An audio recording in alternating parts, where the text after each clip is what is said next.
Pagtanong sa akin, matanong ko lang po, Boss Ray, matanong ko lang po kung magkano ba dapat ang utang para masampahan nila ng kasong small claims. Thanks and God bless. Alright, napakagandang mensahe po nito. Pero bago ho natin sasagutin, imbitahan ko muna sana kayo na pakisuportahan po sana ang aking mga social media accounts sa YouTube, Facebook, and TikTok. Okay, dito po sa video natin, naalamin po natin kung magkano ba yung halaga ng utang, no, para po makapagsampa ng kasong small claims case sa small claims court. Pero bago ho yan, disclaimer po muna. Hindi po ako abogado, ako po'y maniningil. Lahat po na sinasabi natin sa ating mga video is based on my experience at syempre po sa ating pong pagsasaliksik at pagtatanong sa mga kaibigan po nating abogado. At isa pa po, hindi ko po kinukonsinte ang hindi pagbabayad ng utang dahil ang utang ay responsibilidad at obligasyon na dapat po nating bayaran. Ang hindi po ako pabor ay doon sa maling pamaraan ng pautang, maling pamaraan ng paniningil. Sagutin po natin yung pinadala ng mensahe. Okay, ang tanong nyo po is, magkano ba, no, yung dapat na halaga ng utang, no, para po masampahan ng kasong small claims case sa small claims court. Okay, generally po, no, ayon po doon sa batas natin is 1 million ho yan pababa. Okay, any amount po, no, ng utang na 1 million pababa po, pwede po silang magsampa, no, ng kasong small claims case sa small claims court. At ito po ha, ano po yan, choice po yan, no, ng mga nagpapakutang po. Regardless yan kung lending, financing, bangko, or in our case sa mga bugok at abusadong online lending apps. Karapatan po kasi nila yan, no, na magsampa ng kaso, lalo kung hindi nila na-recover pa yung pinahiram po sa inyo. Ngayon, ganito po yan. Baka mamaya kasi tanungin ibig sabihin ba nung 1 million pababa, kahit piso po pwede? Yes, pwede po. Kung gugustuhin po ba, no, nung nagpapautang na ma-recover yung piso, no, at willing siyang magbayad po ng mga fees, pwede niya hong gawin na. Okay, depende ho yan sa mga nagpapahiram po sa atin. Okay? Ito po, no, kasi yung kumpanya po namin, no, yung mga dati kong naging kumpanya din, no, nagsasampa ko talaga kami ng kasong small claims. Actually, meron kami nasampahan as low as 5,000 pesos or 3,000 pesos yata. Nasampahon ho namin at naayos naman. Kasi ito po yan. For a lending company, financing banks, or even ho sa OLA, no, na makapagsampa ho ng kaso ng small claims case sa small claims court, they need to exhaust, no, first yung kanilang collection effort. Meaning lahat po talaga ng collection effort, no, kailangan na exhaust na nila, no. Yung natawagan kayo, nakamusta kayo, na-offeran ba kayo ng mga payment options, no, napuntahan na ba kayo sa bahay, no, stuffs like that po, no. Kasi kailangan po makita po ng korte, no, na ginawa mo na ba yung parte mo, no. Kasi ito po, no, itong mga bugok at abusadong online lending apps, tingnan nyo ha, for example, due date nyo ho ngayon, no, hindi kayo nakabayad, bukas magpapadala yan, sasampahan na namin kayo ng kasong small. Paano yun? Diba? Hindi ho ganun kadali yun. Kasi they need to prove, no, sa korte po ng small claims court, no, na nagawa nyo yung lahat ng pamamaraan po ng paniningil sa utang. Isa yung demand letter po para doon. Diba? Paano mo masasabi na may didemanda mo ng small claims case yan sa small claims court kung wala ka pang effort talaga? Diba? O tsaka yung demand letter lang ho, dapat yun merong may kumbaga may panahon na ibibigay sa iyo para mabayaran mo . Bakit kinabukasan after the due date meron na kagad sinampang small claims? Dun ho lumalabo yan . Diba? Pero dun sa halaga talagang 1 million pababa, kahit piso, kung talagang gugustuhin po nung lending, financing bank, or even sa mga OLA na i-push yun, na masingil nila, gagawin ho nila yan. Kasi hindi naman ho libre ho ang ang pagka-file po ng small claims case . May fee po yan na binabayaran. Yes, hindi ho kailangan ng abogado, baka katipid kayo yun. At saka maigsing panahon lamang po ang bibilangin para po makapag-desisyon agad si judge. Actually, upon filing, may 30 days yan para sumagot po yung hinabla. Tapos Isang araw lang po yun, no, yung hearing na yun. No, para tapos magdidesisyon kagad si judge. Ganun ho kadali. Okay?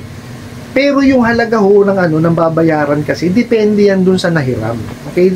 Based on my experience po, 1 to 2% po nung utang. No, so yun po yung babayaran po sa sa korte para po matuloy yung yung sasam. Tsaka may review pa po yan, nire-review yan. Hindi po yan basta-basta. Kaya nga ho ang lagi kong pagka yung may nagpapadala po sa akin ng mensahe. Ganun kadali. Biruin nyo, due date ngayon, bukas nagsampa na kagad. Samantalang sa demand letter ho, may may tanning eh. 'Di ba? Kalimitan ng tanning ho diyan, let's say 15 to 20 days. Di po ba? Pero kinabukasan nakapagsampa kagad sila ng kasong small claims. Hindi ho maano yun. Kumbaga, pag ni-review ko doon sa korte yun, definitely yun, madidismiss yun. Kasi patunay na na-exhaust na yung effort sa paniningil. Di ba? Yung pinapadala pa naman itong mga bugo katabusadong online lending apps na to, hindi demand letter, pananakot letter. Okay? Very important po, pag nakaresibo kayo ng demand letter at hindi ho kayo sigurado, no? Dumulog tayo sa mga abogado. Sila ho nakakaalam yan. No, pero for sure, pagka po ang demand letter, nilagyan na kung ano-anong batas at kung ano-anong pananakot, hindi ho demand letter yan. Pananakot letter po yan. Hindi ho ganun yun. Okay, kasi ang demand letter is a formal letter na nagdi-demand po ng payment. Okay, hindi niya ho isusulat doon kung ano yung mga sasampang kaso, may criminal case pa, kung ano-ano, kalukuhan ho yun. Pananakot lamang ho yun. Okay po, tapos ito po kasi may mga nagtatanong din, paano ba pinapadala yung mga demand letter? Okay, ang demand letter po kasi pinapadala po yan, po pwede yan, kartero. Okay, yung usual ho, no? Through mail, snail mail, pwede ho yan yung registered mail, po pwede yan, courier, no? Tapos, pwede na rin ho yan yung yung tawag dito, yung usual na pinapadala gamit yung kanilang mga mga field officer, no, pupunta sa bahay nyo. At yung huli po kasi nga meron na ho tayong e-commerce law, so po pwede na rin ho yan through email. Tinatanggap na ho sa korte yan. Okay, kasi may mga sa atin na bakit ganon, through email sila nagpapadala ng demand letter? Pwede naman na ho yun. Wala naman hong kaso dun. Okay, tinatanggap po na ho. Kasi ang importante lamang po kasi sa hukuman natin, pag binasa na, okay, gumawa ng effort to. Okay? Kumbaga, hindi niya binaliwala yung yung proseso. Okay po? Pero dun sa halaga, ulitin ko po, wala akong basta yan, 1 million po. Ang ceiling po niya is 1 million. No? So, any amount from 1 peso to 1 million, po pwede ho silang magsampa ng kasong small claims. But, syempre, itong mga bugo katabusadong online lending apps, uulitin ko po, dahil nga po sa dami ng nilabag nilang batas at saka memorandum, ay hindi ko magsasampa ng kaso small claims yan. Dahil ho, ito yan meron silang proof na di ba, ebidensyang ipipresent doon. Pagpunta nyo po, pagka meron ho kayo ebidensyang ipinresent din, mababaligtad yan. Pag nakita po ni judge yung mga screenshots ninyo ng harassment at nakita po dun sa apps nyo na yung interest rate ay ganun kalaki, abay mababaliktad ho yan. Kawawa naman sila, nagsampa sila ng kaso, nagfile sila, nagbayad sila, tapos sila pa mababaliktad. Kaya hindi ututong-tong ng korte ang mga yan. Kaya nakita nyo yan, ang ginagamit niyan is pananakot. Diba? Which is mali. Diba? Kung babaguhin lang nila yung style nila, kung aayusin nila, abay makakapaningil yung mga yan. No? Kasi sa paniningil ng yung ginagawa nilang paniningil ko ng pananakot, hindi na effective yan eh. Yung ba ginagawa ng tao? Di ba hindi sinasagot yung tawag? Hindi sinasagot yung SMS, tsaka yung email. Kaya yung mangyayari sa kanila? Di ba? Padala lang sila ng padala. Nangyayari? Di ba? Kasi walang kakayanan magpadala ng ng mga tao sa bahay. Yes, may mga mangilan-ngilan, pero itong mga bugo katabusadong online lending apps na to, lalo yung mga fly-by na, wala ho. Hindi yung magpapapunta ng tao yan doon. Di po ba? Kasi tingnan mo, napaka-logic lang ho yan eh. Bakit ho magbabayad ng tao yan? Okay? Magkano bayad sa empleyado sa isang araw? Yung minimum 600 plus. O di magpapail na lang ako ng kasong small claim, sureball pa. Diba?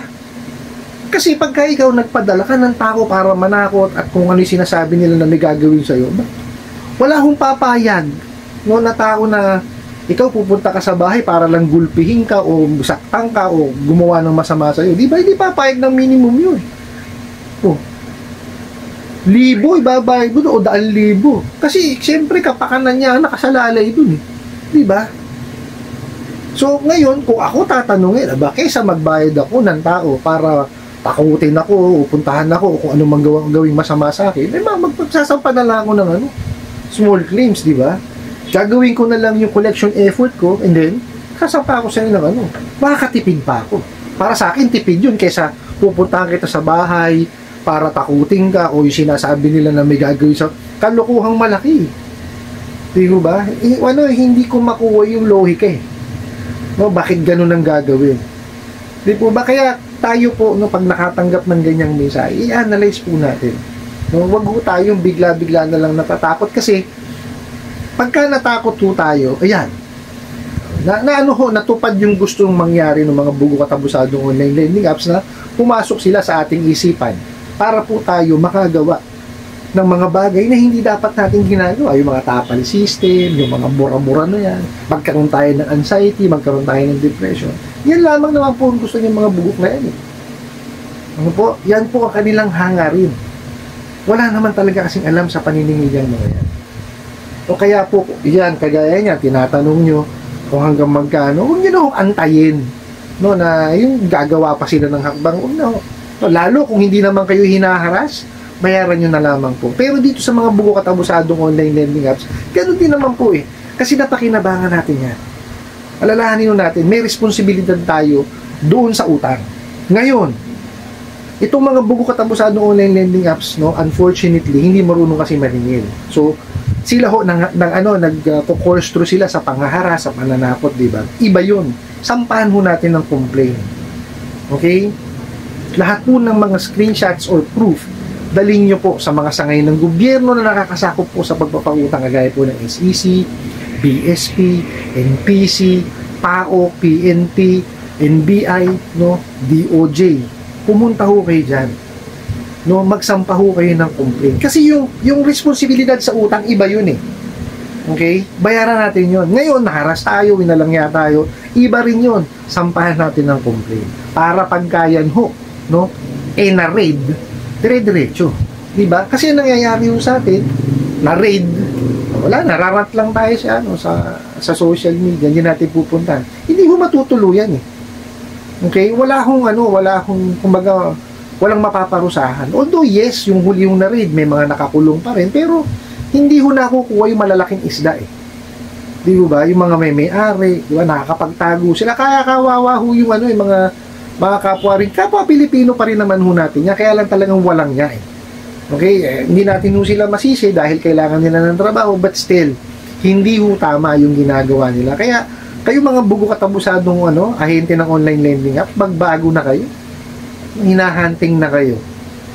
No, wag niyo nang antay na magaya kayo doon sa huling ola na raid. Ayun, madami pang nakakulong ah. Akala niyo ba pinalaya na? Hindi. Kayo lang din at saka lalo pamilya niyo kawawa. Diba? Doon sa nagpadala ng mensahe na yan. Pag-ipunan nyo na lamang po, no? Tsaka nyo siya bayaran ng buo. Wag ho kayo magpapartial dyan sa mga bugok na yan dahil wala pong mangyayari pagka po kayo ay nagpartial. Ano po? I hope nasagot ko po itong katanungan na to at sana po'y makatulong. Maraming salamat po sa inyong walang sawa pag-support at panonood sa akin mga video. Maraming salamat po sa inyong pag-like, pag-share, pag-comment at pagtatanong. And kunin ko na rin po itong opportunity ito na imbitahan po sana kayo na pakisuportahan po sana aking mga social media accounts sa YouTube, Facebook, and TikTok. Hanggang sa muli po, yun lang.